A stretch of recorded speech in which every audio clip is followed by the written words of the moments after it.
네, 할렐루야, 반갑습니다. 오늘은 창립 21주년 웅가족 예배입니다. 이 자리에 주님의 이름으로 모인 우리 더사랑의 교회 모든 가족분들을 주님의 이름으로 환영하고 축복합니다. 네, 특별히 오늘은 가족들이 함께 예배하는 날인데요. 이렇게 기쁜 교회 생일에 온 가족이 함께 모여서 예배하니 우리의 기쁨인 줄 믿습니다. 우리 그 기쁜 마음으로 이렇게 한번 인사해 볼까요? 양옆에 우리 가족들에게 생일 축하합니다. 이렇게 인사해 보겠습니다. 생일 축하합니다. 네, 우리 교회의 생일이니까 또 이렇게 한번 인사해 보겠습니다. 좌우 앞뒤로 이렇게 멀리 보시면서 함께 예배함이 기쁨입니다. 네, 할렐루야. 네, 우리 더사랑의 교회 영적 가족으로 불러주신 우리의 하나님, 우리 영광 받으실 하나님께 우리 영광의 박수 올려드리면서 함께 찬양하면서 나아가도록 하겠습니다. 우리 박수 치면서 함께 율동도 좀 따라해보면서 우리 아이들의 찬양 함께 불러보면서 가겠습니다. 너와 나의 모습이 예수님 닮아, 너와 나의 모습이 예수님 닮아, 하루 이틀 매일매일 지날 때마다 더 닮아가길 원. 한 번 더. 너와 나의 모습이 누구를 닮아? 예수님 닮아. 너와 나의 모습이 예수님 닮아, 하루 이틀 매일매일 지날 때마다 더 닮아가길 원해요. 예수님 사랑이 넘쳐 예수님 축복이 흘러 예수님의 은혜가 우리의 마음 가운데 옆사람을 가리키면서 함께하길 원해요. 우리 박수치면서 주님을 찬양합니다. 우리 모든 가족이 주님을 닮기를 간절히 소망합니다. 찬양합니다. 너와 나의 모습이 예수님 닮아, 너와 나의 모습이 예수님 닮아, 하루 이틀 매일매일 지날 때 옆사람 가리키면서 더 닮아가길 원해. 한 번 더. 너와 나의 모습이 예수님 닮아, 너와 나의 모습이 예수님 닮아, 하루 이틀 매일매일 가족들을 가리키면서 닮아가길 원해. 우리 주님의 사랑으로 축복할까요? 예수님 사랑이 넘쳐 예수님의 축복이 흘러 예수님의 은혜가 우리의 마음 가운데 당신과 함께하길 원해요. 예수님 사랑이 넘쳐 예수님의 축복이 흘러 예수님 은혜가 가득 당신과 한 번 더. 당신과 함께하길 원해요. 앞에 있는 우리 다음 세대들에게 함께하길 원. 우리를 사랑하시는 우리 하나님께 우리 영광의 박수 올려드리겠습니다. 아멘. 우리가 함께 하나님 앞에 예배하는 것이 우리의 기쁨이고 힘인 줄 믿습니다. 우리 다 함께 박수 치면서 함께 찬양하겠습니다.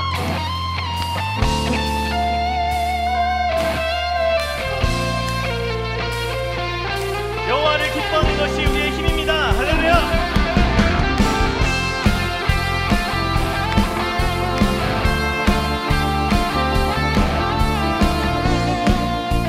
우리 모든 가정이 주님 안에서 기뻐하길 소망합니다. 주 안에서 기뻐해.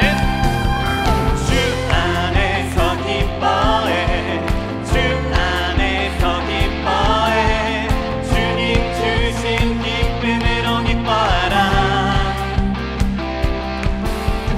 주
살아계시니 주의 이름 내 마음 다해 찬양해. 주를 바라볼 때 새 힘 주시니 우리의 힘을 주고. 우리 이어서 함께 찬양합니다. 기뻐하며 함께 기뻐하며 함께 노래 부르리 소리 높여 할렐루야. 우리가 주님 앞에 나와 주님 앞에 나와 찬양 드리며 우리 모든 가족의 고백이 되기를 간절히 소망합니다. 우리 예수님 창조자 나의 창조자 나의 구원자 가장 귀한 나의 예수님 찬양합니다. 나의 치료자 나의 선한 목자 되신 주 예수 나의 주. 우리 예수님 고백합니다. 나의 창조자 나의 창조자 나의 구원자 가장 귀한 나의 예수님 찬양합니다. 나의 치료자 나의 선한 목자 되신 주 예수 나의 주 찬양. 예수 나의 주 찬양하리. 예수 나의 주. 우리 마지막으로 힘차게 고백합니다. 예수 나의 주 찬양하리. 예수 나의 주 찬양. 우리의 주인 되시고 우리 가족의 온 주인 되시는 우리 예수님께 영광의 박수 올려드립니다. 할렐루야. 아멘. 우리 함께 찬양하면서 하나님 안에서 이렇게 사는 것이 우리 가정의 참 행복입니다. 우리 그러한 마음으로 함께 고백하며 찬양하도록 하겠습니다.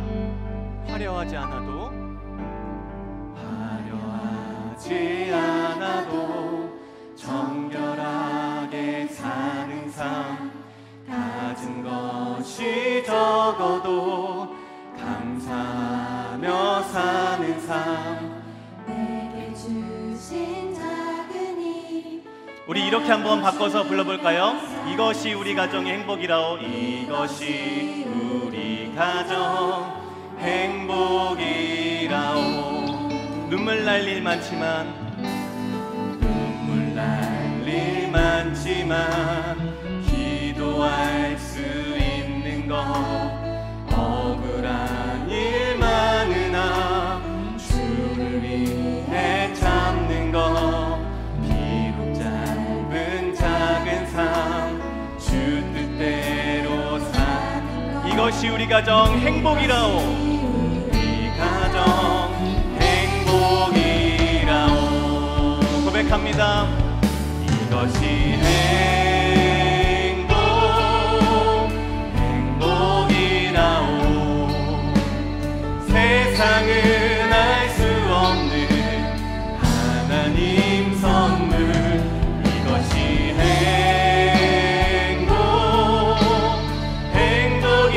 행복이라오. 하나님의 자녀로 살아가는 것 이것이 행복.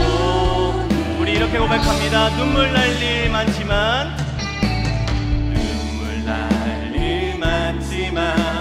기도할 수 있는 것 억울한 일만 주를 위해 참는 것 우리의 비록 짧은 삶 비록 짧은 작은 삶 주 우리 함께 믿음으로 고백합니다. 이것이 우리 가정의 행복이라오. 우리 가정 행복이라오. 아멘. 주님 우리의 삶을 그렇게 인도하여 주시옵소서.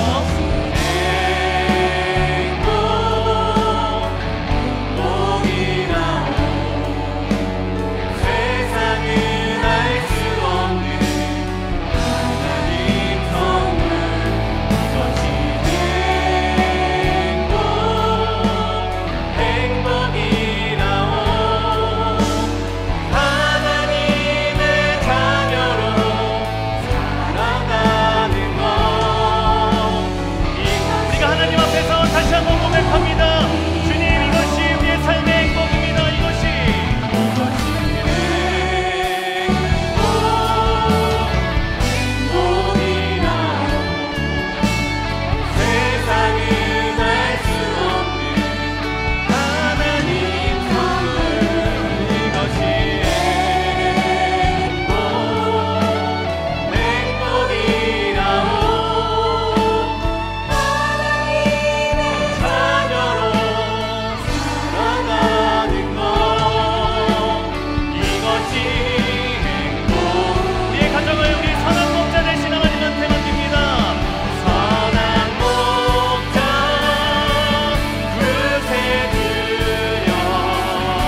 모두 자리에서 일어나셔서 찬양하심으로 주일 예배를 하나님께 드리겠습니다.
그 작은 자가 천명을 이루겠고 그 약한 자가 강국을 이룰 것이라.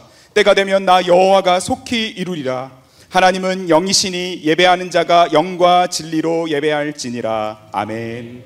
사랑하는 성도 여러분, 하나님이 기뻐하시는 예배는 상한 마음과 통회하는 심령이라고 하셨습니다. 이 시간 성령께서 깨닫게 하시는 잘못들을 가지고 진실한 마음으로 각자 입을 열어 참회하는 기도를 드리겠습니다.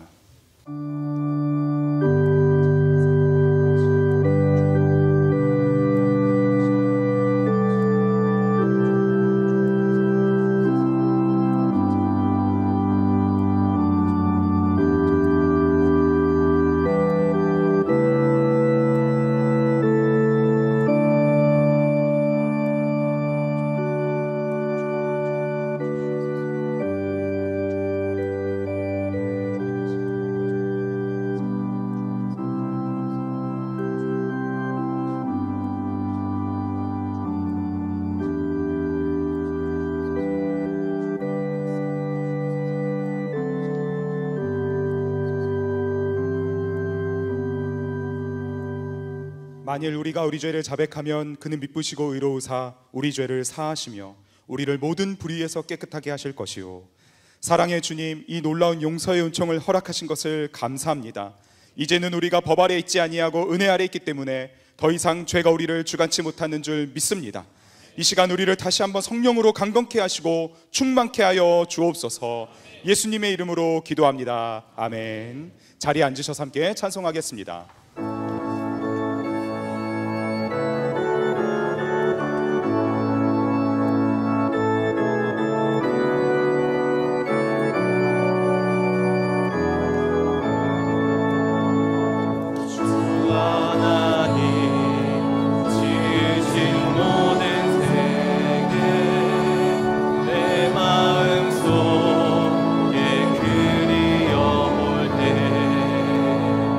하늘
사랑의 주님, 우리의 교회의 주인 되시고 우리 가족의 주인 되신 하나님을 찬양합니다.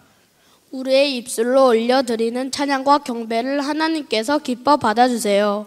우리에게 사랑하는 자녀를 주셔서 함께 예배할 수 있게 하심에 감사드립니다. 우리에게 사랑하는 부모님을 주셔서 우리에게 하나님을 알게 하심에 감사합니다.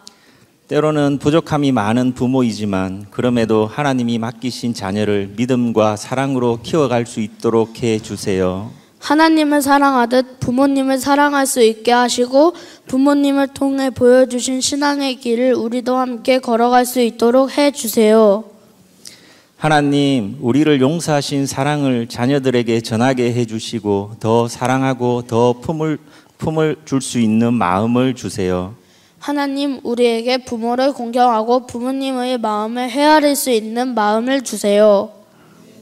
우리 사랑하는 자녀들이 살아가는 시대는 점점 더 악해져 갑니다. 우리 자녀들이 세상 가운데 믿음을 지키고 세상을 밝히는 빛으로 살아가게 해주세요.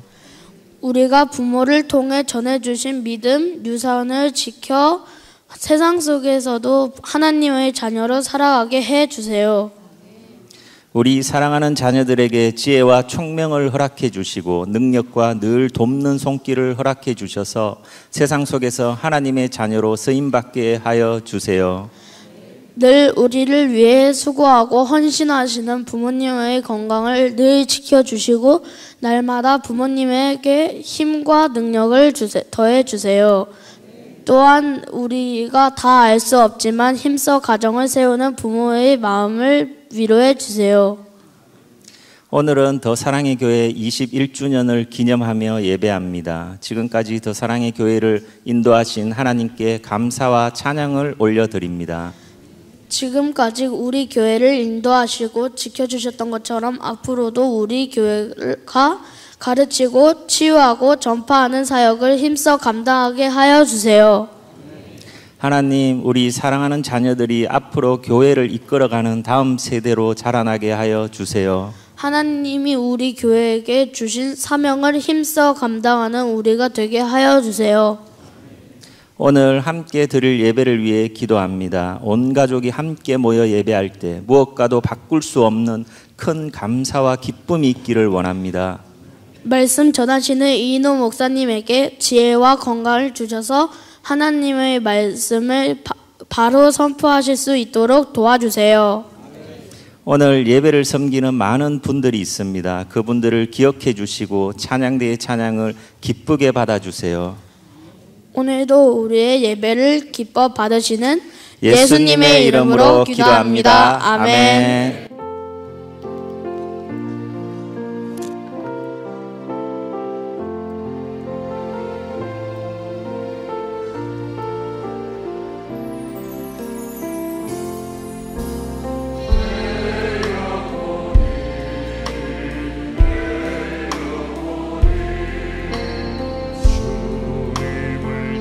찬양하며 기뻐합니다.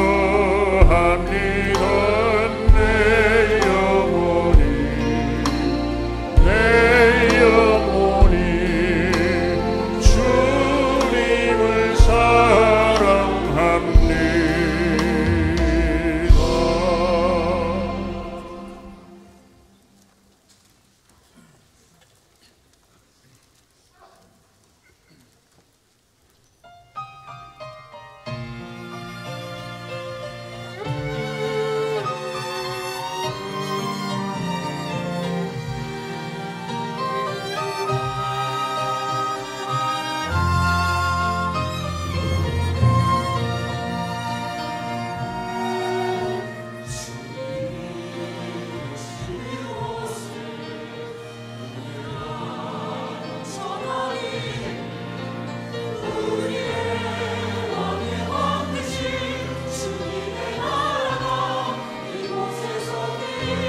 더사랑의 교회 예배에 참여하신 모든 분들을 주님의 이름으로 환영합니다. 새로 오신 분은 예배가 끝난 직후 3층 새가족실에 오셔서 등록해 주시면 감사하겠습니다. 가등록 후 담당 교역자의 등록 신방을 받으시면 정식 등록교인이 됩니다. 또한 주일학교 미취학 부서는 교회 본당 1층과 지하에서, 유년부에서 고등부까지는 교회에서 100m 떨어진 이음센터에서 진행됩니다. 이음센터 1층에는 성도들이 교제할 수 있는 이음 카페와 소그룹실들이 있고 기독 대안학교인 이음학교와 상담실도 운영하고 있습니다. 홈페이지를 통해 온라인으로도 새가족 등록을 하실 수 있습니다. 또한 주일학교와 훈련, 목양, 봉사에 대한 자세한 교회 생활 안내는 홈페이지를 이용해 주시기 바랍니다. 오늘 새가족방 강의는 휴강입니다. 지난 주일 오후 120명의 수료 새가족들이 참석한 가운데 상반기 새가족 만남의 밤이 열렸습니다. 마티아 트리오의 특주와 드림 남성 중창단의 특송, 장로 및 교역자 소개, 새가족 간증, 이인호 목사님과의 특별한 만남 속에 따뜻하고 행복한 밤이었습니다. 이제는 한 가족으로 주님의 몸된 교회를 아름답게 세워가도록 많은 기도를 부탁드립니다. 오늘 드리는 비전 헌금은 이음센터를 위한 한평 헌금으로 드립니다. 이음센터를 통해 다음 세대와 지역사회 섬김을 위한 비전에 성도님들의 많은 참여를 바랍니다. 오늘은 교회 창립 21주년을 맞이하여 1부부터 4부 예배는 온가족 예배로, 5부 예배는 청년 예배로 드립니다. 어울림 축제는 본당 1층과 앞마당, 지하 1층에서 진행됩니다. 성도님들의 많은 참여를 바랍니다. 이인호 목사님의 신간 그래도 소망이 있다 출간 기념으로 오늘까지 1층 로비와 서점에서 특별 할인가로 구매하실 수 있습니다. 아울러 저자 사인회가 오늘 2부와 3부 예배 후에 1층 로비에서 진행됩니다. 성도님들의 많은 관심과 홍보를 부탁드립니다. 지역사회와 함께하는 창립 21주년 기념 더 콘서트가 6월 21일 금요일에 있습니다. 특별히 일부 순서는 경연대회로 진행되며 온라인 예선은 5월 12일부터입니다. 강태원 집사의 장남 강준형 형제의 결혼식이 금주 토요일 오전 11시 30분 분당 N스퀘어 4층 아모르홀에서 있습니다. 상반기 학습, 세례, 입교, 유아 세례식 안내, 주일 본당 주차장 이용 안내, 40기 중보기도 학교 모집, 교우 동정은 주보를 참조해 주시기 바랍니다. 모든 성도님들을 기쁨으로 환영합니다. 오늘은 우리 교회 창립 21주년 교회의 생일인데요. 성도는 교회의 지체라고 하죠. 이런 의미로 우리 좌우에 계신 성도님들과 생일 축하합니다. 함께 인사 나누도록 하겠습니다. 네, 우리 앞뒤로도 한 번 더 인사 나누겠습니다. 반갑습니다. 잘 오셨습니다. 함께 인사 나누겠습니다. 주일 예배 처음 오신 분들을 기쁨으로 환영합니다. 등록과 안내를 받기 원하시는 분들은 예배 후 3층 새가족 등록부실로 오시면 필요한 안내와 도움을 받으실 수 있습니다. 창립 21주년 행사가 교회 본당에서 진행이 됩니다. 다만 우천으로 먹거리 장터는 운영이 되지 않고요. 에어바운스를 비롯한 나머지 모든 행사들은 그대로 진행이 됩니다. 주보 6면을 참고해 주셔서 함께해 주시기 바라고요. 간식 축제는 야외 마당과 본당 2층에서 진행이 됩니다. 오늘 이인호 목사님의 신간 그래도 소망은 있다 출판 기념 저자 사인회가 2부 예배 후 그리고 3부 예배 후 본당 1층 로비에서 진행이 됩니다. 아울러 특별 할인가로 오늘까지 1층 서점에서 책을 구입하실 수 있으시니까요. 성도님들께서 구입해 주시고 많은 관심과 홍보를 부탁드립니다. 이 시간 엄마 조미영 집사님과 그리고 딸 유년부 김수아 자매가 성경 봉독을 하고 창립 21주년 영상을 보신 후에 미래준비팀 도입극 그리고 이인호 목사님의 말씀 전하시도록 하겠습니다.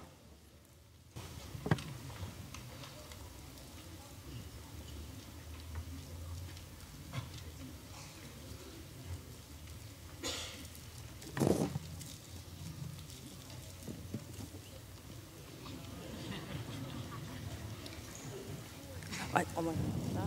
오늘 우리에게 주시는 하나님의 말씀은 시편 100편 1절에서 5절입니다. 온당이여 여호와께 즐거운 찬송을 부르지어다. 기쁨으로 여호와를 섬기며 노래하면서 그의 앞에 나아갈지어다. 여호와가 우리 하나님이신 줄 너희는 알지어다. 그는 우리의 지으신이요 우리는 그의 것이니 그의 백성이요 그의 기르시는 양이로다. 감사함으로 그의 문에 들어가며 찬송함으로 그의 궁정에 들어가서 그에게 감사하며 그의 이름을 송축할지어다. 여호와는 선하시니 그의 인자하심이 영원하고 그의 성실하심이 대대에 이르리로다. 아멘.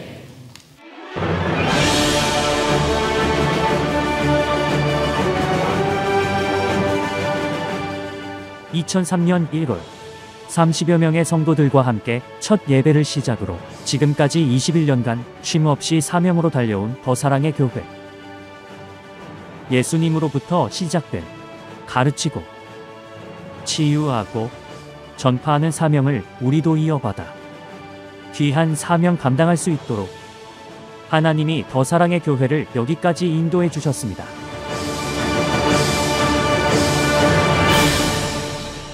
더사랑의 교회 21주년을 축하합니다. 사랑합니다. 21주년이 된 것을 축하합니다. 사랑합니다.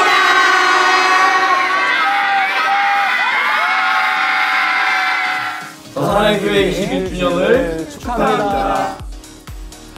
개척 5년서부터 여기 이사 오기 2년 전까지 매년 체육대회를 개최했는데 성도들과 함께 게임하면서 응원도 같이 하고 서로 교제를 나눴던 그런 시간이 가장 기억에 남습니다.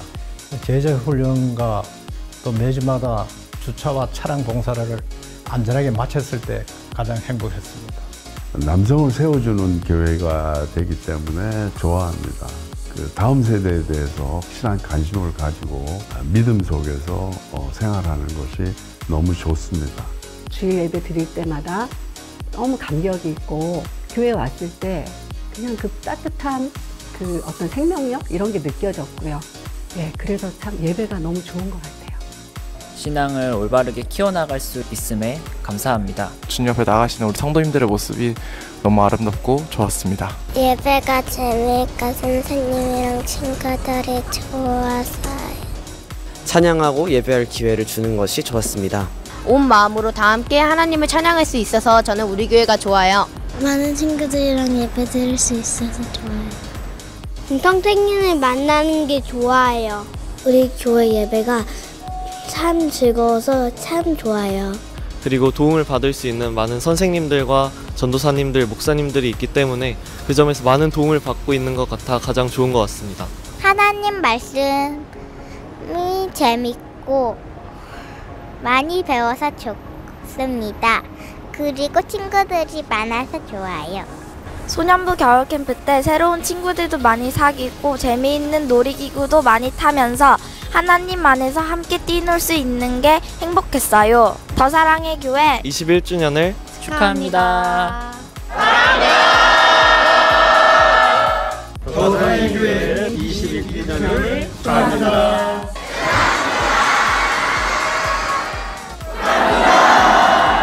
더사랑의 교회 21주년을 축하합니다. 한 영혼을 제자 삼는 교회, 다음 세대를 일으키는 교회, 지역 사회를 축복하는 교회, 남성을 돕는 교회, 열방을 선교하는 교회.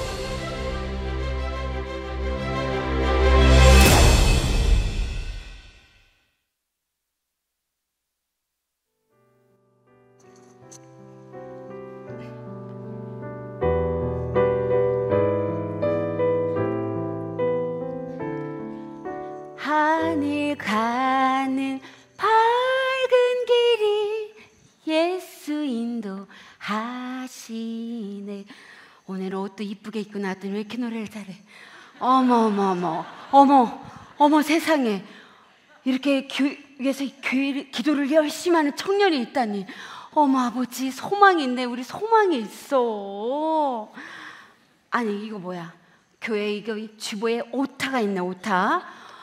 주보를 낼 때는 한 번, 두 번, 세 번, 네 번 이렇게 확인을 하고 내야지. 이재M 목사님 뭐 하는 거예요? 아우, 이렇게 오타가 매일 있더라. 요봐. 아니, 기도를 한 번 이렇게 엄청 오래 하네. 아유, 자는 거 아니야? 아이고. 아니, 여기 또 있네. 다음 주에 섬김이 4교구인데 3교구라고 적어놨네. 어쩜 좋아, 아버지. 아우, 어머, 아버지, 이날에 기도 폭풍 집회까지 있는 거야? 아우, 나 바빠서 죽겠네, 정말. 어떡하면 좋아요. 아. 저기 조금만 땡겨주시겠어요? 땡기라고? 네. 아, 맨날 시간 다 돼서 와가지고 미리미리 안 오고, 나 요 끝에 앉고 싶은데 안에 들어가라고 하더라. 아우, 정말 좁아, 너무 좁아. 아, 좁아. 아. 저기 불편하세요? 형제, 믿음은 불편을 감수하는 거예요. 감사할게요. 아멘. 아멘. 아우, 좁아, 너무 좁아. 아. 얼른 들어와. 아니, 엄마, 여기가 놀이공원이야? 아니, 푸바오는 어딨어, 푸바오는? 놀이동산 가는 길에 있는 교회지. 오늘 같은 날은 바로 그냥 놀이공원 가면 안 돼? 꼭 이렇게 예배를 드리고 가야 되냐고. 찝찝하잖아. 가다가 사고라도 나면 어떡해. 예배 좀 드리면 좀 괜찮지 않을까? 응? 놀이공원 빨리 가고 싶은데. 아, 진짜 교회 지겨워. 시끄러워. 빨리 앉아. 할렐루야, 반갑습니다. 거룩하고 복된 주일 주님 앞에 오신 모든 성도님들, 한 분 한 분을 주님의 이름으로 축복합니다. 우리 앞뒤 좌우를 바라보시면서 반갑게 인사 나눴으면 좋겠는데요. 우리 사랑합니다, 축복합니다. 우리 마음을 담아서 함께 인사해 보겠습니다. 네, 사랑합니다, 축복합니다. 할렐루야. 우리 가능하신 분들 자리에서 일어나서 우리 소망 되신 주님께 찬양하며 나아갑시다.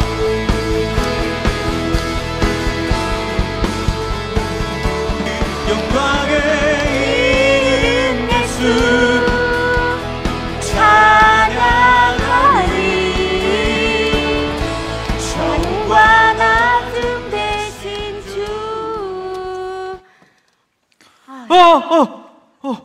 내 머리. 아유, 아버지, 혹시 하나님이 너한테 너 나시린이니 머리 깎으면 힘이 없다 그렇게 했지? 어떻게 하셨어요? 잤어. 삼손이야?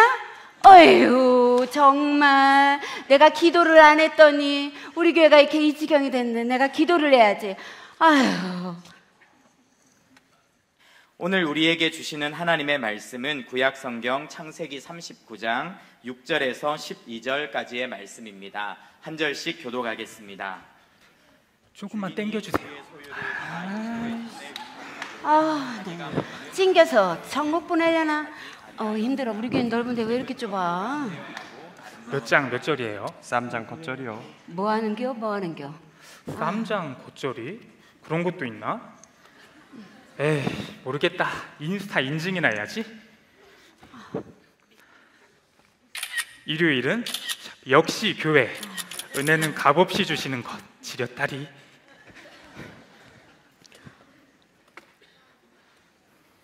이 여인은 그의 욕망으로 인한 아이, 정말 예배 시간에 핸드폰도 안 끄고 지금 누구 거? 아우, 예배 시간에 핸드폰을 징 매너모드 몰라요? 매너모드? 아우, 내가 정말 못 살아. 들어가. 아우, 정말. 야, 삼손, 앉아. 앉아. 사용하고 있는 것입니다.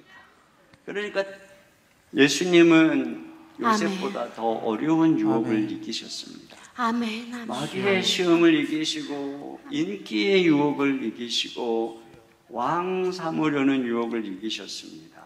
늘 새벽 미명에 일어나서 하나님 아버지 얼굴을 응시하며 주님의 음성을 들으며 하나님의 아름다움 안에서 엄마, 이제 거의 다 끝났지? 아우, 그걸 지금 왜 써? 아니, 관심 받고 싶어서. 알았어. 이따 신호 보내면 그때 바로 튀어가는 거야. 알겠지? 오케이.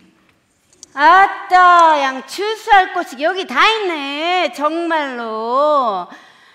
옆에서 양쪽에서 양 올랐다가 내려갔다가 사보자. 아이고, 쌍꺼풀로서 예배를 드릴 수가 있어야 말이지. 우리 담임 목사님, 우리 이노 목사님 설교 잘 들어야 돼요. 은혜가 있어요. 말씀 잘 들으세요. 저쪽 졸고 있지 마세요. 이쪽은 아주 자네요. 눈 뜨세요.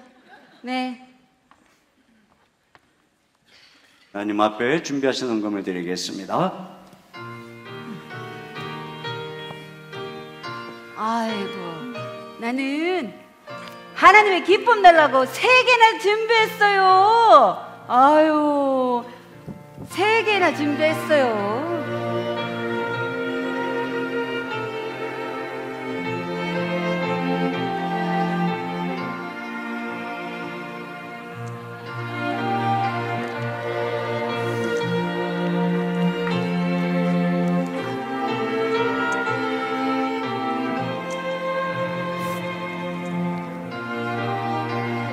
잠깐만요.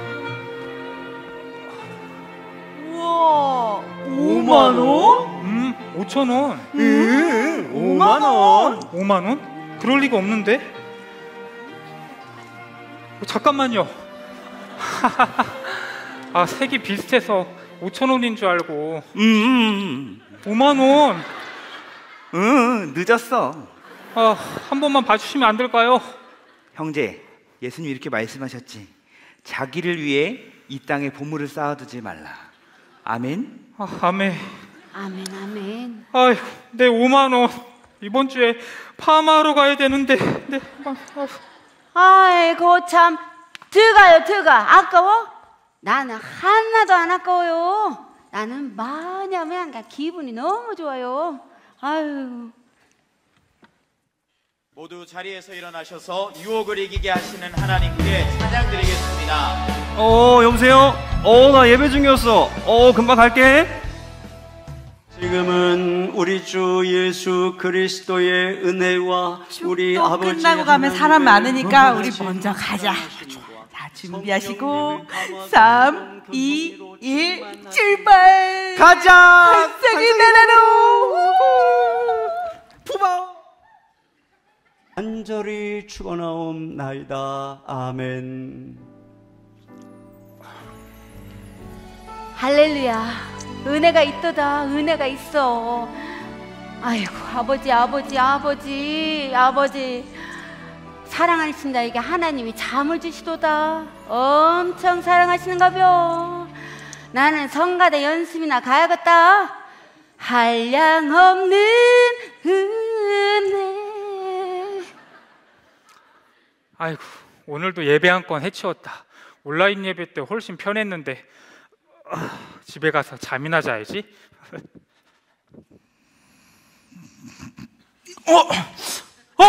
삼손! 눈이 안 보여. 왜 이렇게 깜깜해? 예배 끝났구나. 가야겠다.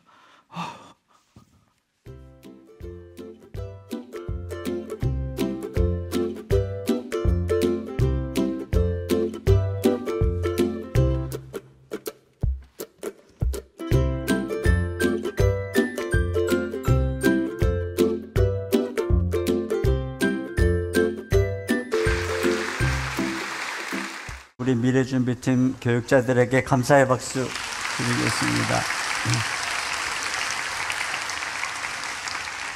여러분이 그 반응이 있는 이유가 내 얘기 하는구나. 그래가지고 아마 반응이 있는 것 같아요. 오늘이 어린이날이잖아요. 그런데 이렇게 날씨도 안 좋고 그래서 우리 아이들 마음이 좀 기분이 별로 안 좋을 것 같은데 근데 이렇게 또 예배 온 우리 아이들 너무 귀하잖아요. 우리 그 아이들에게 힘내라 하면서 우리 아이들을 축복하는 박수를 같이 한번 보내겠습니다.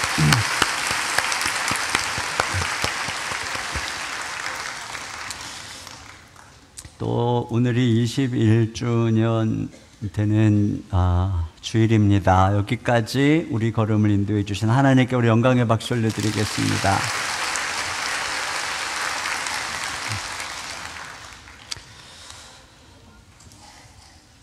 왜 우리는 예배에 대해서 참 이런 마음을 가지고 또 한 건 해치우자 이런 생각을 하는 걸까요? 오늘 또 더군다나 끝나고 나면 또 밑에서 뭐 행사가 있어가지고 빨리 해치우고 내려가자 또 이런 마음을 가질지 모르겠어요. 왜 그런 마음이 우리에게 들까요? 여러분, 그 밀가루 반죽을 공기 중에 두면 굳어지잖아요. 그것처럼 우리 마음을 굳게 하는 것이 있습니다. 그 공기가 뭐냐면 이 시대의 문화와 이 시대의 정신이라고 하는 공기예요. 우리가 지금도 이렇게 공기를 숨쉬면서 사는 것처럼 우리가 숨쉬고 살아가는 이 시대의 공기가 있어요. 텔레비전에서, 인터넷에서, 영화에서, 친구들에게서, 또 SNS에서 우리는 계속 그 공기를 숨을 쉬죠. 그래서 그 세상의 공기가 우리 속에 들어가서 우리 마음을 굳게 하고 영혼을 굳게 해서 예배 드리는 것을 귀찮게 하고 또 예배 드리는 것을 그저 그냥 형식적이 되게 하는 것이죠. 그렇게 만드는 이 시대의 정신을 우리는 요즘에 포스트 모더니즘이다 이런 얘기를 하죠. 자, 그러면 그게 도대체 그런 정신들, 우리가 숨쉬고 있는 그런 정신이 뭘까요? 그것을 세 가지만 살펴보려고 하는데, 첫째, 이 시대의 정신은 이렇게 얘기해요. 같이 읽어보겠습니다. 시작. 내 삶의 주인은 나다. 나의 정체성을, 내 안에 욕망을 실현하는 데 있다. 네. 그러니까 이 사회의 목소리를 거부하고 내 안에 있는 욕망을 실현하는데 내 정체성이 달려 있다는 거예요. 여러분, 겨울왕국이라는 애니메이션 알죠? 거기에 그 엘사가 언니잖아요. 그래서 이렇게 막 모든 걸 이렇게 얼게 하는 그런 그 능력이 있어요.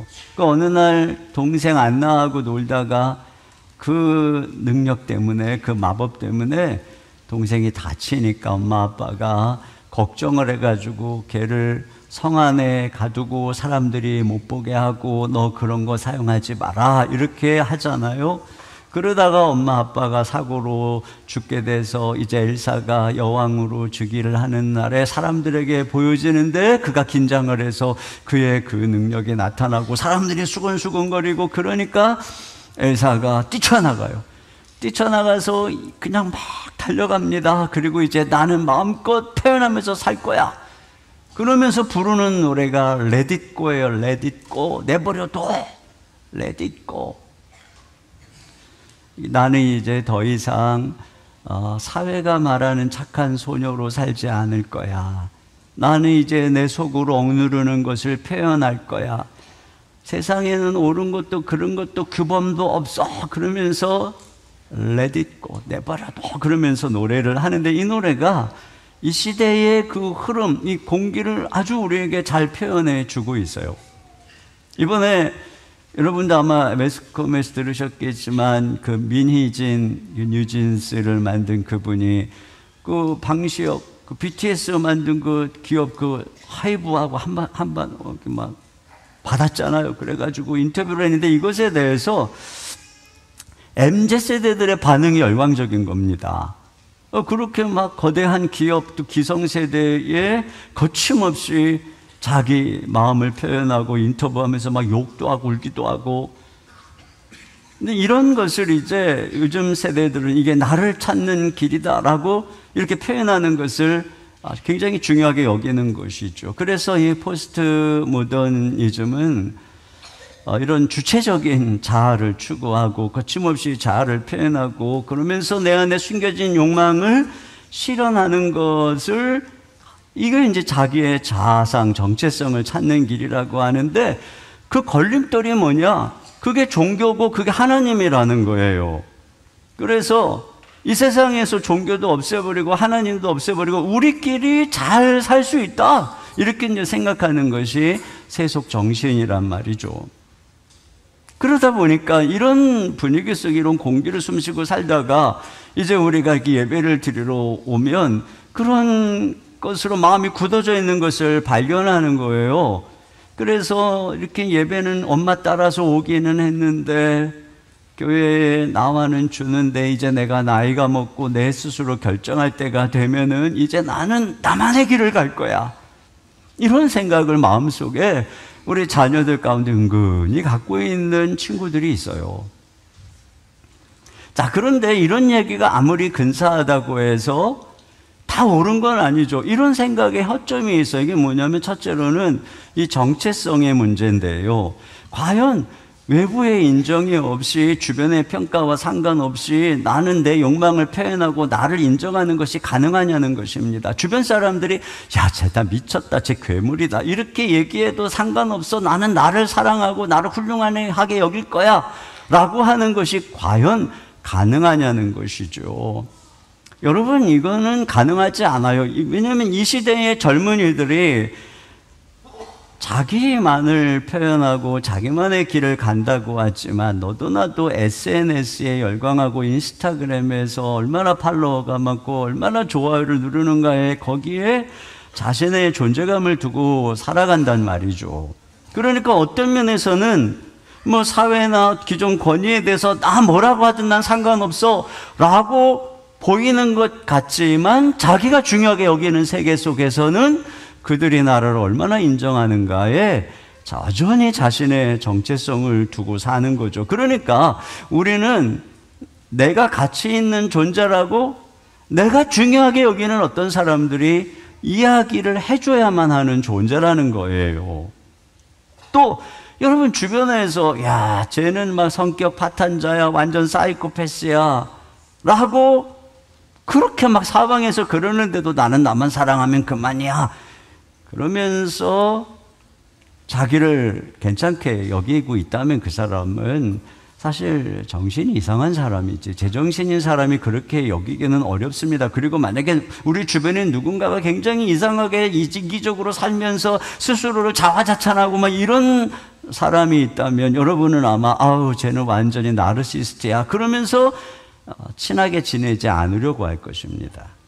그러니까 말은 멋있어요. 그런데 실제적으로 그런 방향으로 나아갈 때 우리의 삶이 파탄으로 향할 수 있다는 것이죠. 여러분, 에덴 동산에서 뱀이 그 사단을 상징하는 것인데 하와에게 한 말이 뭐였어요? 네 안에 욕구대로 살아라. 네 안에 있는 욕망대로 살아라. 너가 하나님처럼 될 거야. 네가 하나님처럼 될 수 있어. 네가 네 인생의 주체야. 누가 널더러 뭐 하라 마라 하겠어. 이렇게 속삭였단 말이죠. 근데 그 결과 그것을 따르는 결과 행복을 잃고 인생의 파탄에 이르게 된 것입니다. 또 이런 방향으로 계속 따라가면은 우리가 능력주의로 빠져드는 문제에 봉착하게 되는 것이에요. 너 자신의 주체적인 자아가 돼서 욕망을 표현하라고 하는 이 말은 다른 말로 하면 너의 능력을 입증해라, 보여줘라 이런 말과 다름이 없어요. 과거에 사회적 역할에서 자신의 정체성을 찾을 때에는 좋은 엄마가 되고 좋은 아빠가 되면 자신에 대해서 충분히 괜찮다고 여길 수가 있었습니다. 그러나 이제는 더 이상의 그런 것에서 자신의 정체성을 규정하지 않고 내 안의 욕망을 실천하는데 내 자신이 있다라고 하는 이 시대에서는 우리는 정말 경쟁과 성취의 허벌판에 내몰리게 되는 것입니다. 그런 면에서 말이에요, 민희진 씨가 MZ세대들이나 직장인들에게 엄청난 카타르시스를 제공하고 또 그들로 열광하는 존재가 된 이유도 일단은 그분이 뉴진스 같은 엄청난 영향 있는 걸그룹을 만들었다는 그 실력자라는 것이고 또 그분 말에 의하면 연봉이 1,000억이라고 하는 이런 엄청난 능력이 있다는 거죠. 이래서 이 지지를 받는 것입니다. 그러니까 우리가 나는 아무 상관 안 해 라고 하는 이 개인의 주장이 주관성을 벗어나는 방법은 능력을 통해서 객관적 인정을 받아야 된다는 것입니다. 그래서 이 세속 사회를 보세요. 과거보다 훨씬 더 돈, 외모, 권력, 성공, 교양, 로맨틱한 사랑을 중시하고 있지 않습니까? 그래서 이 시대 정신은 끊임없이 우리를 경쟁으로 내몰고 있어요. 키에르케고르가 뭐라고 했냐면은 세속적 사고방식은 자신을 세상에 저당 잡힌 부류다. 그들은 능력을 발휘하고 부를 쌓고 사업을 한다. 역사의 이름을 남기기 위해서겠지만 그들은 자신의 모습으로 사는 게 아니다. 영적으로 말해서 그들은 자아가 없다. 자아를 위해 모든 것을 걸 만한 그런 자아가 없다. 자, 이런 것이죠. 자, 그렇다면 여러분, 예배는 이러한 시대 정신에 무감각해 있는 마음이 둔해 있는 우리들을 어떻게 극복할 수 있을까요? 이 시대 정신을. 제가 설교 제목을 자유가 아니라 예배의 길이 있다, 이런 말씀을 했는데, 이 첫 번째 대제에 맞춘다면은 이 주체적 자아가 아니라 예배의 길이 있다라고 해야 되겠어요. 여러분, 이 시편에 우리가 하나님을 왜 예배해야 된다라고 말하냐면 3절 중반절에, 자, 우리 같이 한번 읽어보겠습니다. 시작.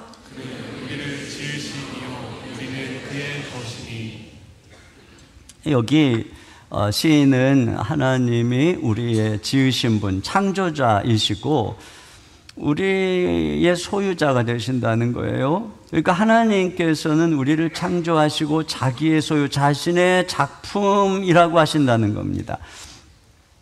여러분, 이게 왜 중요하냐면 이 세상의 그림도 누가 그렸느냐에 따라서 가치가 달라지죠. 뭐 우리가 볼 때 평범해 보여도 나중에 검사해 보니까 이 그림이 고흐의 작품이다. 그러면 아마 수백억의 가치를 갖게 될 것입니다. 이것처럼 우리도 똑같습니다. 우리의 진정한 자존감과 가치가 어디에 있는 거냐면 우리가 누구 작품이냐, 여기에 있다는 거예요. 그래서 오늘 시인이 하나님의 작품으로서의 자신의 존재에 대해서 하나님께 감사하고 있는 것입니다. 여러분, 어떤 분이 그런 얘기를 했어요. 이거 안구 하나를 구입하려면 한 1억 정도 같은데요, 눈 2개를 갈아 끼우려면 2억이 드는 것이죠. 신장 하나 바꾸는데 3천만 원, 또 심장 바꾸는데 뭐 5억 원, 간 이식하는데 7천만 원, 이래가지고 이게 두 눈 뜨고 건강하게 걸어다니는데 51억 원 정도의 이게 재산을 지금 가지고 다니는 거라는 거예요. 이게 이게 좀 시간이 됐으니까 물가가 좀 올라갔을 테니까 지금은 뭐 한 60억 정도 됐을 것 같고, 조금 좀 몸이 좀 늙거나 뭐 좀 나이 든 분은 조금 좀 내려갔을 수도 있겠죠. 네. 그러니까 우리가 그와 같이요. 예를 들어가지고 뭐 이렇게 이렇게 이제 갑자기 호흡을 못하게 돼서 인공호흡을 하게 되면은 1시간에 36만 원이라는 것입니다. 근데 여러분이 그냥 정상적으로 호흡을 하고 다니면은 하루에 860만 원어치씩 그냥 버는 셈인 것이죠. 우리가 굉장히 엄청난 거예요. 집 없어도 여러분 몸이 몇 억이라고요? 스스로 한번 평가해 보세요. 네. 뭐 그뿐입니까? 여러분, 우리 가운데 우리의 지능이나 또는 리더십이나 또 어떤 재능이나 성실이나 이런 내적 자질에 더해서 또 우리가 가지고 있는 하나님의 아름다운 형상을 가치를 더한다면은 엄청난 존재인 것이죠. 근데 더 중요한 건 뭐냐면은 이러한 우리의 존재가 누구의 것이냐라고 하는 게 중요한 것이에요. 여러분, 하나님께서 우리를 사랑해서 우리를 자기의 것으로 선택하셨다, 이렇게 얘기하는데, 어떤 사람이 애견샵에 가가지고 자, 애완견을 한 마리 샀다고 해보세요. 뭐 거기 뭐 50만 원, 100만 원, 뭐 150만 원 막 이렇게 붙어 있는데 50만 원을 주고 한 마리를 샀어요. 그 애완견을 사서 자기의 것으로 삼는 순간 그 가치는 그냥 무한대로 올라가는 거예요. 그래서 누군가가 와가지고 내가 1억 줄 테니 파세요. 그래도 팔지 않아요. 그 강아지의 가치는 주인의 선택, 주인의 사랑에 달려있는 것입니다. 이것처럼 하나님께서 우리를 당신의 것으로 만드셨다는 거예요. 그리스도 안에서 우리를 선택했다는 것입니다. 그리고 우리를 얼마나 귀하게 여겼는지 당신의 아들을 우리 대신 십자가에 못 박으시고 값을 치러주셨다는 것입니다. 그러니까 우리의 진정한 가치는 어디에 있다는 거예요? 그분에게 있다는 것입니다. 여러분, 세상은 너 자신의 욕망을 표현하고 그래서 너의 자존, 너의 가치를 증명해라, 거기에 자신의 정체성이 있다라고 이야기를 합니다. 그러나 기독교의 정체성은 내가 성취하는 것이 아니라 내가 받는 것입니다. 하나님께 받는 것입니다. 내가 노력하고 공로로 그 지위를 획득하는 것이 아니라 그리스도 안에서 발견하는 것입니다. 여러분, 이것이에요. 그러니까 우리가 하나님을 예배하는 것은 나의 정체성을 그분 안에 둔다는 것입니다. 우리가 예배할 때마다 그분 안에서 진정한 나를 발견하게 되는 것이죠. 그리고 이러한 예배 속에서 우리가 바로 우리 능력주의 경쟁에서 벗어나게 되는 것입니다. 여러분, 우리는 어떤 경우에 예배에 가는 것은 마치 하나님이 우리의 욕망을 억압하는 분처럼 여겨서 거부감을 느끼는 경우들이 있습니다. 그런데 하나님은 우리의 욕망, 소원을 억압하는 분이 아닙니다. 이 역사 속에 기독교가 나타나기 전까지만 해도요, 사람들의 개인의 욕망과 또 여러 가지 소원과 이런 모든 것들은 다 자기의 부족, 시족, 가정, 이것에 전부 복속되어 있었습니다. 그런데 기독교가 등장한 이후로부터 한 사람 한 사람에게 그 사람 안에 있는 마음에, 그 사람 안에 있는 생각에, 느낌에, 감정에 중요하게 여기고 한 개인을 존중하고 그 한 사람은 하나님의 형상으로 여기면서 인권이라고 하는 것이 나타나게 된 것이 바로 이 기독교 정신에 의한 것이다. 이렇게 이야기를 합니다. 그러니까 하나님께서는 우리 한 사람 한 사람의 존재 가치를 주목하고 우리가 어떤 생각을 하고 있는지 기억하고 계시는 거죠. 우리가 마음속에 마음의 소원을 품고 하나님께 나아갈 때 그걸 다 하나님이 귀를 기울여 들으시는 분이라고 하는 것입니다.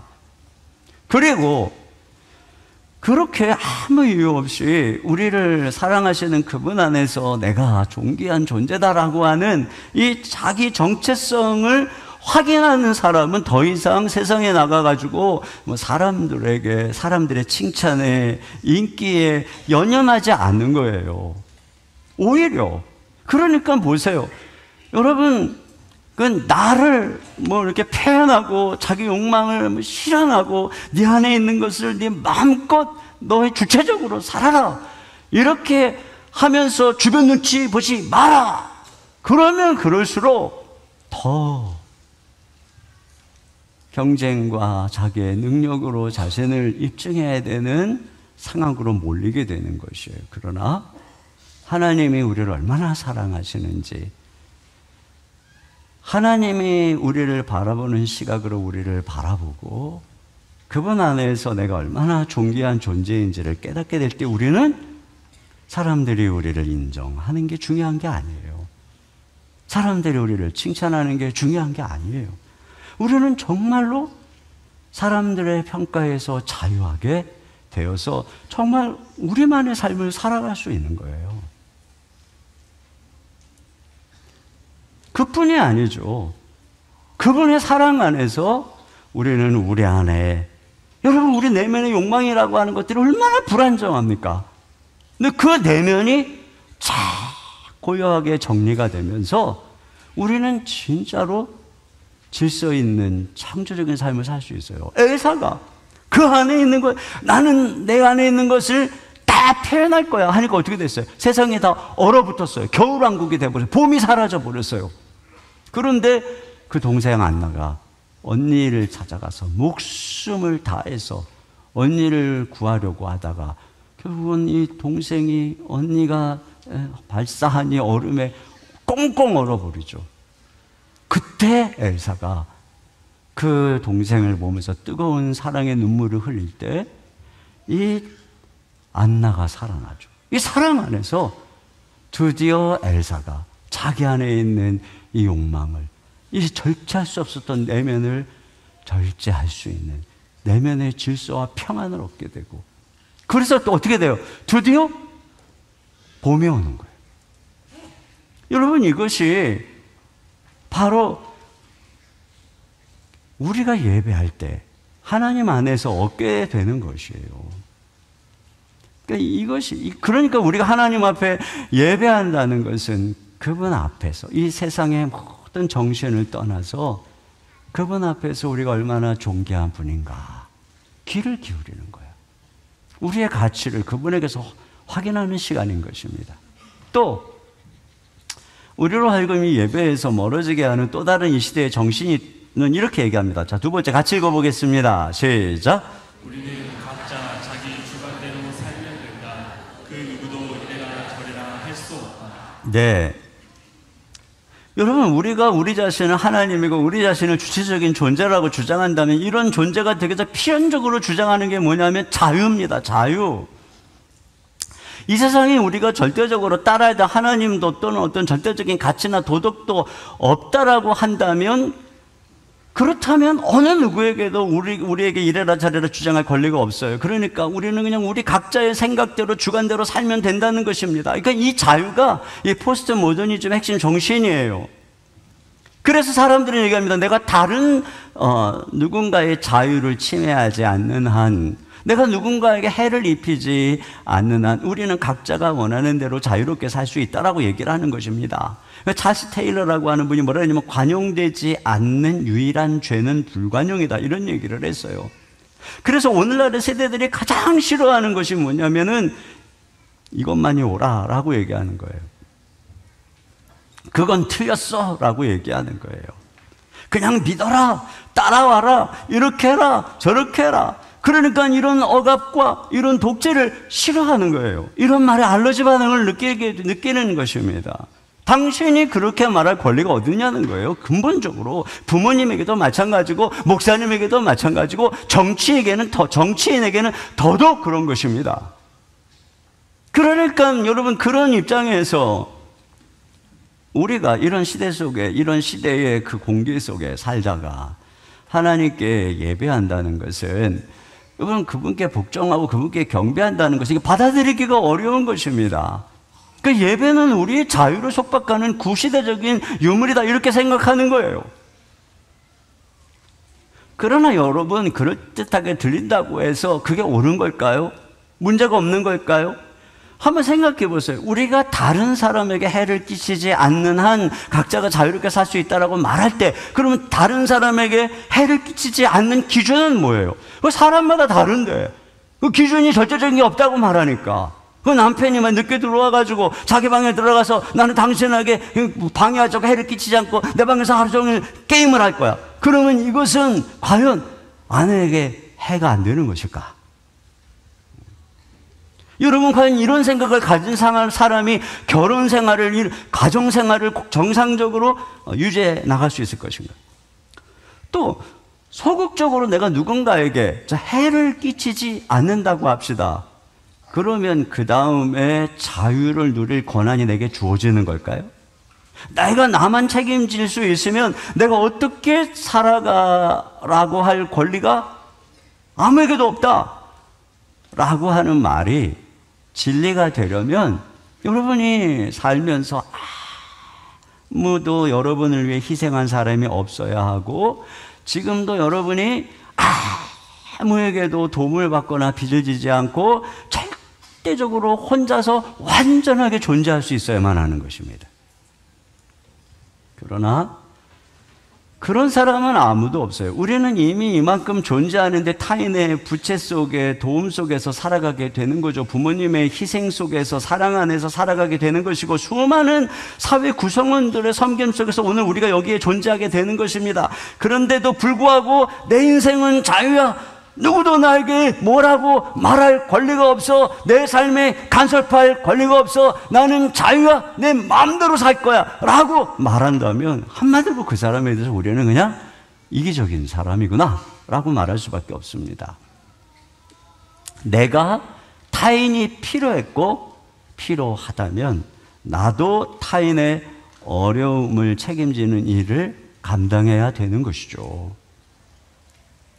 또 여러분, 우리가 이 자유를 절대화할 수 없는 게, 어떤 자유를 포기해야 또 다른 자유를 얻을 수 있기 때문에 그런 것입니다. 매일 막 기름진 음식을 막 좋아하고, 탄수화물 막 좋아하고, 저희 집 사람들 탄수화물 좀 그만 먹으라고 맨날 저한테 배 나온다고 막 이제. 그러니까 아내가 옆에서 그거 그만 먹어요 라고 얘기하는데 남편이 내 인생은 내 거요, 내가 이 기름진 것을 마음대로 먹을 수 있는 자유가 있어, 이렇게 얘기해서 계속 삼겹살을 먹고 막 곱창을 먹고 막 탄수화물만 먹고, 그렇게 되면 어떻게 될까요? 그렇게 되면 나이가 먹어가면서 온갖 당뇨, 고혈압, 고지혈증 등등등 생기다가 결국은 쇠약해져서 아내가 도와주지 않으면 안 되는 지경에 이를 수 있죠. 그러니까 자기의 자유가 남의 해를 끼치는 결과를 갖고 오는 거예요. 그러니까 우리가 주변에 진짜 해를 안 끼치고 건강을 누리는 이 적극적 자유를 얻으려면은 기름진 음식을 먹는 자유를 포기해야 되는 것입니다. 피아노를 마음껏 치고 정말 위대한 이 피아니스트가 되기를 원한다면은 하루에 8시간, 10시간씩 맹렬하게 연습을 해야만 되겠죠. 그러려면은 그 어린 나이에서부터 놀고 싶고, 막 먹고 싶고, 영화도 보고 싶고, 뭐 이런 자유를 다 포기해야만, 그래야지만 내가 피아노를 마음껏 칠 수 있는 자유를 얻을 수 있는 것 아니겠습니까? 우리가 더 높은 자유를 누리기 위해서 낮은 자유를 내려놔야 된다는 것이죠. 여러분, 어떤 아이가 엄마 나는 학교 가기 싫어요, 나는 정말 자유롭게 살고 싶어요, 왜 이런 학교나 이런 세상에 이런 걸 떼서 메워서 살아야 되나요? 나는 내 맘대로 살아야 될 거예요. 그랬더니 엄마가 그래, 네가 정말 이 시대의 정신을 따라서 너무너무 성숙하구나, 그래, 나는 너를 침범할 권리가 없지, 그러면서 네 맘대로 해, 그렇게 내버려 둔다면 여러분, 그것은 이 아이가 작은 자유를 내려놓음으로써 훗날 사회 속에서 마음껏 더 큰 자유를 누릴 수 있는 기회를 박탈하는 거죠. 그건 사랑이 아니고 방치예요. 여러분, 오늘 이 시편을 그런 면에서 보세요. 왜 하나님을 예배해야 된다고 하냐면, 여기 우리가 감사해야 될 이유를 우리가 그의 백성이요 그의 기르시는 양이로다 이렇게 얘기합니다. 그의 백성이라고 하는 것은 그분이 우리 왕이시고 우리를 보호하시는, 다스리는 분이라는 것이고, 그의 기르시는 양이라고 하는 것은 그분이 우리를 먹이고 입히고 돌보시는 목자라고 하는 것입니다. 여러분, 백성에게 지도자가 없다면 그 나라는 아마 굉장한 혼란에 빠질 것이고, 양떼에게 목자가 없다면 굉장한 위험과 곤란에 처하게 될 것입니다. 그러니까 하나님이 그런 면에서 우리의 왕이 되시고 우리의 목자가 되신다는 것은 그분이 우리의 자유를 억압하는 분이 아니라 오히려 우리의 삶의 울타리가 되고 우리를 인도하는 지팡이가 된다는 의미가 되는 것이에요. 그러니까 우리가 하나님을 예배한다는 것은 바로 그 하나님을 예배함으로써, 하나님, 당신이 나의 삶에, 우리 가정의 보호자가 되시고 다스리는 자가 되시고 공급자가 되시고 목자가 되어 주십시오.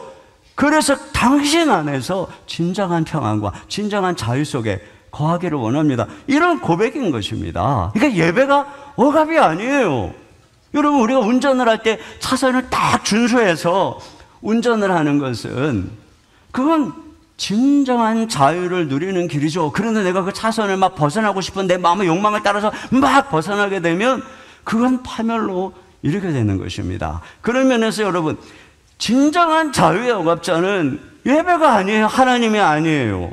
이건 우리의 방탕한 자아인 것입니다. 세속의 정신은 자유를 외치며 그것이 진정한 행복이라고 말하지만, 사실 그것은 우리의 진정한 창조자이시고 보호자신 그분으로부터 우리를 떼어놓으려고 하는 마귀의 속삭임에 불과한 것입니다. 에덴 동산에서부터 지금까지 계속 사단은 이렇게 우리를 미혹하면서 자유와 욕망을 추구해. 거기에 행복이 있어. 그럼 네가 하나님처럼 되는 거야 라고 말함으로써 결국 우리를 억압하고 노예로 삼으려고 하는 거예요. 우리가 하나님을 예배하는 길이 참 자유의 길이고 평안의 길인 것이에요. 자, 그 다음에 또 한 가지, 우리로 하여금 예배에서 멀어지게 만드는 또 다른 이 시대의 정신은 뭐라고 말하는가 보세요. 자, 세 번째 같이 읽겠습니다. 시작.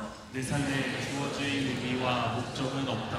의미와 목적을 내가 만든다. 네, 여러분, 이 세속 정신이 근본적 바탕이 그죠. 하나님도 없다, 보이는 이 세상이 전부고 그 세상 너머에 다른 것도 없다. 죽은 이후에 삶 이런 거 다 인간이 지어낸 거 그런 것도 없다. 그리고 인간은 그저 우연히 빅뱅에 의해서 진화된 존재에 불과하다라고 하는 이런 주장에 따르면 당연히 나타나는 논리는 뭐냐면 인간에게는 자신보다 더 큰 의미와 목적이 없는 겁니다. 외부에서 주어진 소명 같은 것도 없는 것입니다. 그들은 뭐라 그러냐면 인간이 그런 어떤 소명이나 어떤 걸 이렇게 느끼는 이유는 인간이 진화 과정에서 어느 날 인지혁명이 생기고 언어혁명이 생기고 그래서 인간에게 이 스토리를 말할 수 있는 능력이 생기고 그러다 보니까 사람들을 결집시키기 위해서 종교라고 하는 어떤 스토리라고 하는 이런 그럴듯한 거짓말을 꾸며냈다는 것입니다. 그러면서 그러기 때문에 본래서부터 바깥에서 온 의미는 없다는 거예요. 저 죽음 너머에 아무것도 없고 우리가 여기에 보냄받은 고상한 목적도 없다는 겁니다. 이게 이 세상에 말하고 있는 거죠. 여러분, 이런 공기 속에 숨쉬고 이런 세상의 문화 속에 길들여 있다 보면 우리가 하나님을 예배하는 것들이 당연히 둔해질 수밖에 없어요. 그냥 거짓된 지어낸 이야기를 따르는 것 같고. 그래서 어떤 무신론 작가가 이렇게 외쳤어요. 하나님을 영화롭게 하는 헌신은 끝났다. 나 스스로 목적을 지어내는 일은 스릴 만점이다. 내 인생은 한편의 소설이고 작가는 나다. 이 자유에서 활력이 솟아난다. 삶이란 내가 만들어내는 만큼 행복하고 의미 있다. 그러나 여러분, 아무리 그럴듯하게 이야기를 해도, 아무리 그럴듯하고 이렇게 굉장한 사람들의 말을 인용해서 세상을 해석해도, 그래서 사람들에게 설득력이 있고 많은 사람들이 그 가르침을 따른다고 해서 세상이 그 해석대로 존재하고 되는 건 아니죠. 어떤 사람이 온 힘을 다해서 호랑이는 얌전하고 푸근한 동물이라고 해석을 하며 호랑이가 귀여운 강아지에 불과하다고 설득을 합니다. 그래서 그 설득력이 너무너무나 대단해서 많은 사람이 다 그렇구나, 호랑이는 푸근하고 귀여운 강아지와 같은 동물이구나 라고 생각을 했다고 해서 진짜 그렇게 생각하고 우리에 있는 호랑이한테 훅 다가가서 강아지 다루듯이 하면 그 사람 죽는 겁니다. 이 세상이 우리가 합의한 대로, 우리가 해석한 대로, 우리가 느낀 대로 돌아가는 게 아니에요. 여러분, 그렇다면 이 시대, 이렇게 해석하는 이 시대 정신의 문제가 뭘까요? 의미가 없다면 인생은 결국 허무에 도달하게 되는 것입니다. 인생에 나보다 더 큰 의미가 없다면, 내가 보내받은 큰 목적이 없다면, 그렇다면 우리의 삶은 그냥 죽으면 끝나는 것입니다. 내가 만들어낸 의미이기 때문에 내가 사라지면 그냥 그 의미도 없어지는 것입니다. 설사 아주 위대한 작품을 남겨도, 그래서 그 작품을 많은 사람이 읽고 또 수백 년 동안 그 작품이 읽혀진다 할지라도 결국은 훗날 이 우주가 멸망해 버리고 나면 모든 것 다 흔적 없이 사라지게 될 것입니다. 그러니까 정말 이 땅의 생이 전부이고 물질 너머의 삶이 없다면, 하나님이 없다면 내가 이 땅에서 살인자로 살든, 내가 이 땅에서 다른 사람을 도우며 희생하며 살든 아무런 차이가 없는 것입니다. 그냥 내가 존재했더라도 상관없고 죽고 나면 내가 존재했었다는 사실 자체도 아무 의미가 없어지는 것입니다. 허무죠, 허무. 왜 우리가 그렇게 가슴 깊이 허무를 느낄까요? 그게 인생이 아니기 때문에 그런 것입니다. 또 더 큰 의미, 절대적인 선이 없다면 여러분, 우리의 관계, 공동체성이 파괴될 것입니다. 다 각자의 생각대로 산다면 사회적인 합의에 도출이 어려울 것입니다. 하나님도 안 계시고 절대적인 악도 선도 가치가 없다면 도대체 어떻게 잘잘못을 가리겠습니까? 어떤 사람이 막 부를 축적하고, 우리 자신이 막 부를 축적하고, 그러면서 어떤 사람이, 가난한 사람이 어려움을 당할 때 우리가 좀 안 됐다, 잘못이야, 저 사람이 굶는 것까지 하는 걸 잘못이라고 느끼면서도 그게 실제로 잘못이라고 말할 수 있는 길이 없는 것이에요. 절대적인 기준이 없으니까요. 이런 세상을 지금 살고 있어요. 이런 세상에서 그럼 어떻게 해야 되느냐? 니체의 말을 빌리면은 권력밖에 없다는 것입니다. 이것이 옳은 것은 다름 아닌 내가 그렇게 말했고 내가 너를 제압할 권력이 있기 때문에 네가 들어야 된다는 것이죠. 그러니까 지금 사회가 그렇잖아요. 얼마나 더 권력이 있는가, 얼마나 더 다수가 지지하는가, 얼마나 더 다수의 말을 끌어들이는가 하면 과거에 옳았던 것도 틀린 게 되는 것이고, 과거에 정상이 비정상이 되는 것이고, 그렇게 입법을 하면 끝나는 거예요. 그냥 목소리 큰 사람이 이기는 거예요. 그게 지금 이 세상입니다. 가정에서도 자녀교육, 그냥 목소리 큰 사람이, 시간 많은 사람이 이기는 겁니다. 이런 거예요. 남편은 직장 가 있으니 아내가 어떻게 키우는지 어떻게 알겠어요? 그래서 우리 형제님들 믿는 사람하고 결혼해야 되는 거예요. 갑자기 얘기가 옆으로 나갔지만.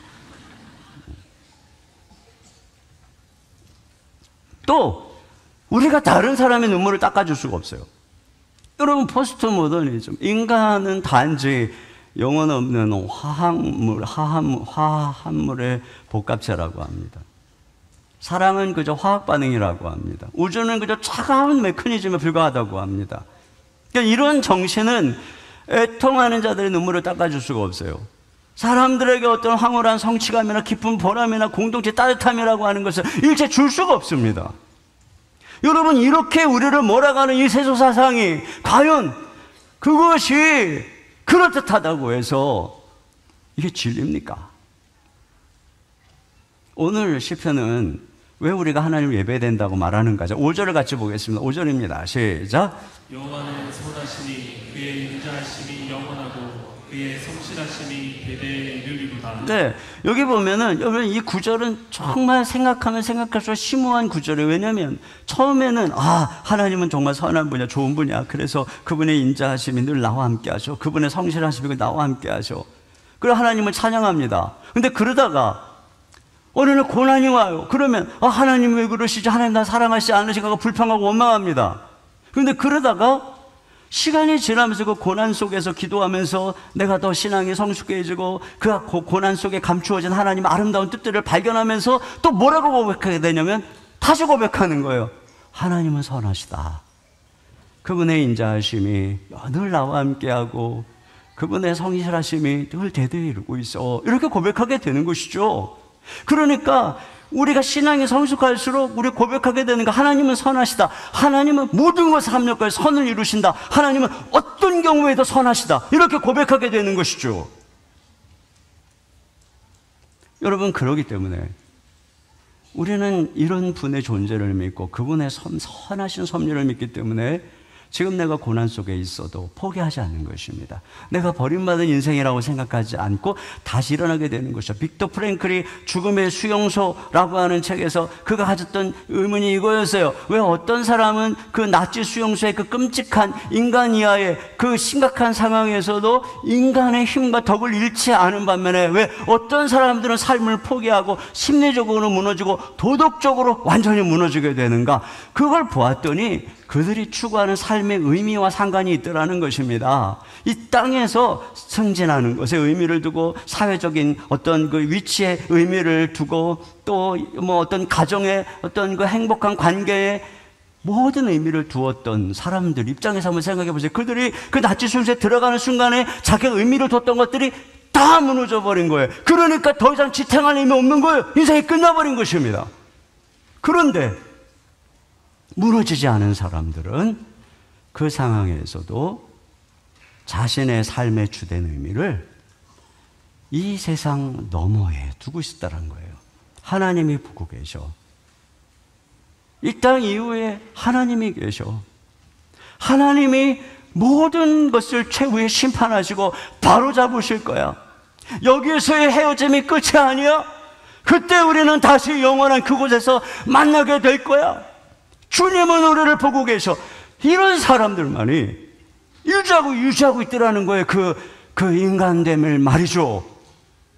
여러분, 우리가 오늘 예배하는 것이 무엇입니까? 이 세상에서, 이 세상의 것들이 전부라고 말하는 이 땅에서 그게 전부가 아니라는 거예요. 이 삶 너머에 하나님이 계시고 우리 인생 너머에 그 나라가 있고, 우리는 바로 그 장차 그 나라를 응시하는 것이죠. 그분의 선하심을 생각하면서 우리의 인생을 향한 하나님의 거룩한 부르심이 있고, 우리는 그 소명자라고 고백하는, 이것이 예배인 것입니다.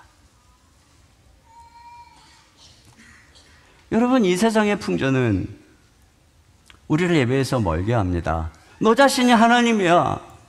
누구도 우리에게 이렇게 절하라고 말할 수 없어. 종교는 인간이 만들어내는 거짓에 불과해. 근데 이것이야말로 에덴 동산에서부터 지금까지 우리를 하나님에게서 떼어내려는 마귀의 최대의 거짓말인 것입니다. 예배 안에 참 우리의 존재가 있습니다. 예배 안에 참 자유와 평안이 있습니다. 예배 안에 진정한 삶의 목적이 있습니다. 예배하는 가정 안에 진정한 행복이 있습니다. 온 가족이 이렇게 예배하는 게 기적인 것입니다. 여러분, 한 주 한 주를 그저 예배도 없이 그냥 이 세상의 어떤 것을 따라서 그렇게 놀러가고 또 그렇게 살고 살아가는 사람의 가정과 이렇게 예배를 함께 하면서 온 가족이 주님 앞에 말씀을 들으며 그 나라를 바라보며 일주일마다 한 번씩 예배를 드리는 가정과 처음엔 비슷할지 몰라요. 그러나 나중에는 점점 벌어져서 완전 다른 운명을 창조하는 거예요. 그게 예배입니다. 그 여러분이 예배에 있다는 것이 기적이에요. 엄청난 일인 것이에요. 이게 행복입니다. 이제는 예배 한 건 이렇게 해치우지 마시고, 정말 예배가 얼마나 큰 행복인가, 이것을 기억하면서 주님 앞에 참 예배자가 될 수 있기를 주님의 이름으로 축원합니다. 우리 시간에 같이 행복이라고 하는 찬양 함께 드리도록 하겠습니다.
우리 같이 함께 기도 제목을 주님께 한 몫을 올려드림으로써 이 기도를 주께 올려드립니다. 함께 기도하겠습니다.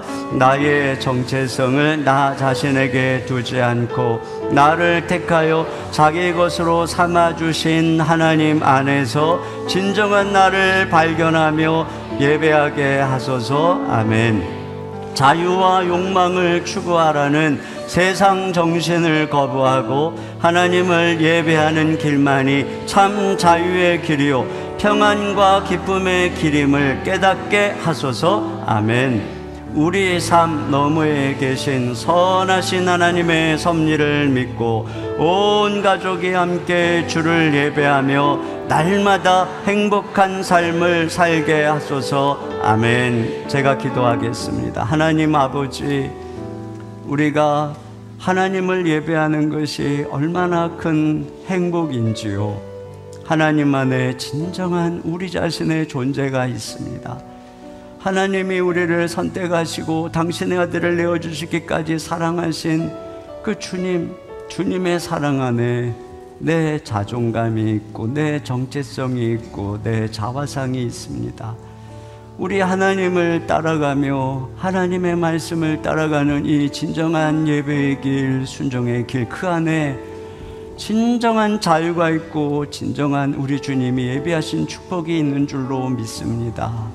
우리 주님, 모든 것을 통치하시고 창조하시고 마지막 날에 심판하실 역사의 첨가 되시는 우리 주님, 주님 안에 우리 인생의 길이 있고 인간의 본분이 있고 우리는 그 위대한 주님으로부터 부름받으며 의미 있는 우리 하나님 안에 놀라운 섭리 가운데 있는 삶을 지금도 살아가고 있는 줄 믿습니다. 아무리 세상이 어지럽고 온갖 유혹이 온다 할지라도 우리는 끝까지 이 길을 걸어갈 수 있도록 고난을 견디며 살아갈 수 있도록 은혜를 베풀어 주시옵소서. 우리 자녀들을 이 어둠의 세상에서 우리의 자녀들, 우리 청소년들, 주님 우리 청년들 하나님이 지켜 보호하여 주시옵소서. 이 시간 주님께 감사합니다. 하나님께 예물을 드립니다. 우리 하나님 여기까지 인도해 주신 거 감사드리며 또 우리 귀한 자녀들 지켜주신 거 감사하며 우리 하나님께 예물 드립니다. 11조를 드립니다. 선교와 구제와 여러 예물을 주 앞에 올려드리는 손길마다 우리 하나님이 기억하시고 축복하시며 사랑하는 성도들의 우리 주님이 왕이 되시고 목자가 되시고 저들의 삶을 보호해 주시고 공급하여 주시옵소서. 우리 주 예수님의 이름으로 기도하옵나이다. 아멘. 우리 하나님께 준비하신 헌금을 드리겠습니다.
자리에서 일어나셔서 예배할 때 참 자유를 주시는 하나님께 찬양하겠습니다.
지금은 우리 주 예수 그리스도의 은혜와 우리 아버지 하나님의 무한하신 사랑하심과 성령님의 내주, 감동, 위로, 교통하시는 역사가 우리 하나님만 예배하기를 다짐하는 모든 성도들, 가정 위에, 다음 세대 위에 주의 몸된 교회와 이 민족 가운데 이제로부터 영원토록 함께 해주시기를 간절히 축원하옵나이다. 아멘.